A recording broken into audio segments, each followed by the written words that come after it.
Well, you think it's hard to stay on time if you're a Baptist preacher? I'm a lawyer, and we file 200-page documents and call them briefs. So, you guys are in trouble tonight. Again, my name's Mechmann. I'm really happy to be here. I love to have the chance to speak to leaders because of the impact that you folks have.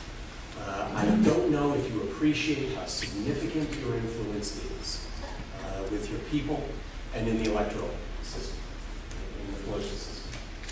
I walk into a legislator's office. I do it fairly often. I'm a lobbyist for the church. I work for the church. Everybody knows where the Catholic Church stands on things. They kind of listen to me. All right. If I walk into a legislator's office with some constituents, whoa, now they pay attention.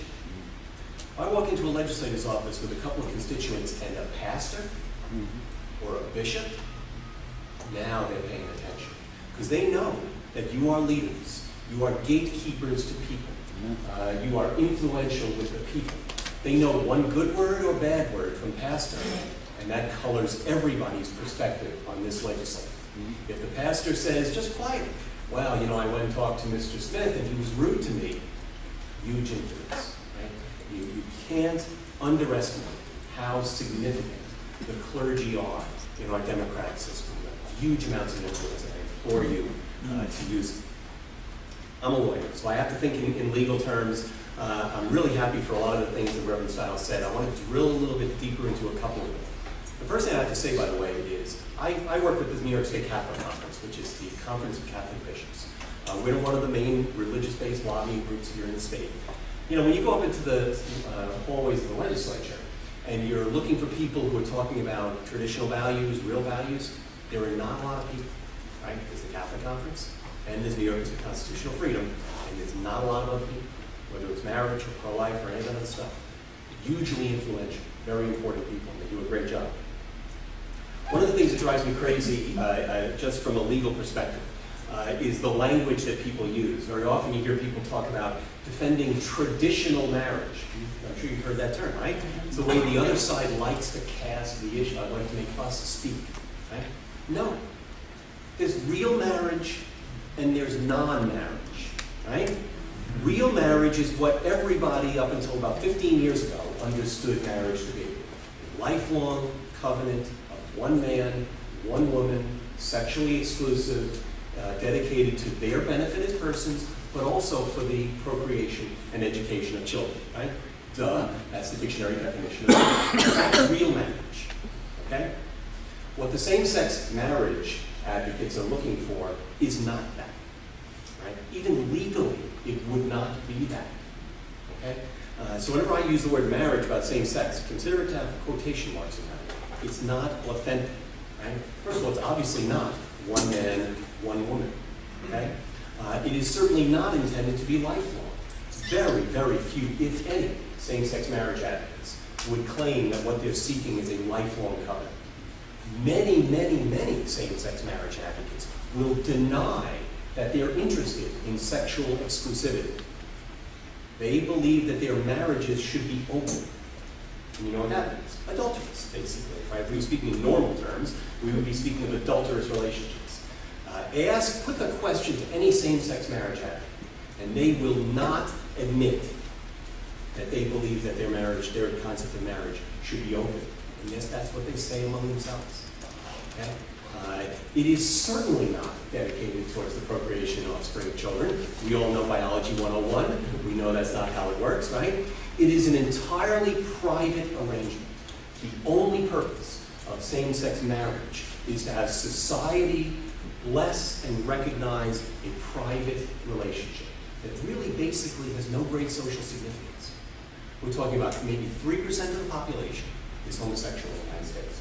We think it's more here in New York because obviously they tend to gravitate to us. Maybe 3% of the population. Of that group, only a very tiny percentage are interested in marriage. The numbers of marriages in Massachusetts, right after it legalized same-sex marriage, were a tiny number. A tiny number. We are overturning millennia of social arrangements for a tiny number of people who don't even want what it really is. Okay? So it's very important that we keep that in mind. I tend to make this argument more from a secular social science type perspective, because I think it helps when we're speaking to legislators, certainly, and to the general public. I mean, we all are on the same page from a religious perspective, right? And I think it's very important that we make that argument among ourselves and in the public. But we have to be able to make the social science argument, right? We have to be able to argue what social scientists recognize. If you ever get a chance, you should pick up a book by a fellow named David Blankenhorn. It's called The Future of Marriage. I'm going to give you out a little sheet that has that name on it and some bullet points from the book.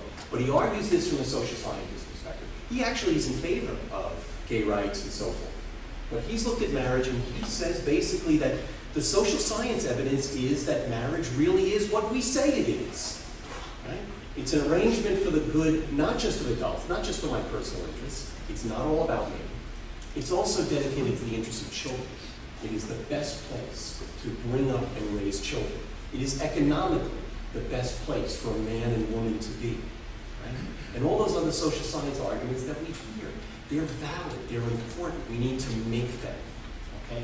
Because marriage, real marriage, has public significance. That's why society gives it public benefits. Homosexual marriage is a private arrangement. It's like a friendship. It has no public significance, and it should not be given public benefits, okay? So it's very important, I think, when we speak to our legislators and we speak to people, we have to be ready to argue that this is the truth. What we believe about marriage is the truth, right? It's the truth both because God tells us it is, but human experience validates it as the truth. All of our ancestors, you may have heard the concept of sort of the democracy of our ancestors, right? All those people in the history of the world endorsed this legal and social understanding of marriage, and we should give some deference and not change everything into something that nobody would have conceived of 15 years ago. Even actually as recently as 15 or 20 years ago, nobody in the homosexual community was in favor of marriage. They just weren't. I've been at this work for a while. I've been in the Archdiocese for, I think, 16 years.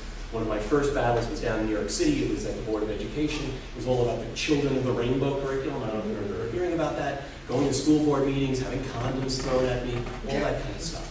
They were not interested in marriage at that time. None of them were thinking of marriage. It's worth remembering, this is a very, very, very new thing. We're throwing out centuries and centuries and centuries of law and social understanding for something that only came up a few years ago. Okay? And I think that's also an argument we need to make. This is a radical social experiment. What is the hurry? Right? What is the hurry? Let's stop, take a deep breath, and let's hold off on this. We know that there are several states in the United States that have recognized same-sex marriage. This is really significant for what Reverend Stiles was talking about. Is that appellate division decision from New York, which is upstate New York, Rochester, I think, it's Monroe County, or Syracuse? Some one of those places up there. I'm from Yonkers. I don't know anything upstate. People in New York City think Yonkers is upstate. My goodness, he's really upstate. The appellate division decision is the law of New York State, right? It's not just limited to that little area up there. It's the law of the entire state. And basically what that means is that if someone gets married over in Connecticut, which has same-sex marriage, and they come back here to New York State, we have to recognize the validity of that marriage. Okay? That's the law of New York State. So if someone comes into you, many of you have employees, you probably have an employee benefit plan, right? Someone walks in and says, I'm married, I want benefits to my spouse. Sure, what's their name? It's Fred. Oh, well, you're John. Wait a minute. The law of New York State. Right? We have to recognize same-sex marriages from out of the state. This is going to have a huge impact on us, on our institutions, on our schools, on our churches, on our programs. It's going to have a tremendous impact. Okay? Particularly in the area of religious liberty. I just want to go into this in a little more detail because it's so significant. I don't think that we realize how significant the threat is. Yes, there is in the law, or the bill, a provision that would grant religious liberties, or recognize the religious liberties of pastors. You don't have to solemnize a marriage if it's against your religious beliefs. Well, that's fine. But what about our institutions? Do we have to recognize them? I work for the Catholic Church. Am I going to have to give benefits to homosexual spouses? Am I going to have to non-discriminatorily hire people who are in homosexual relationships? Again, what about our service agencies? Reverend Stiles just mentioned adoption services. Catholic Charities in Boston, which is one of the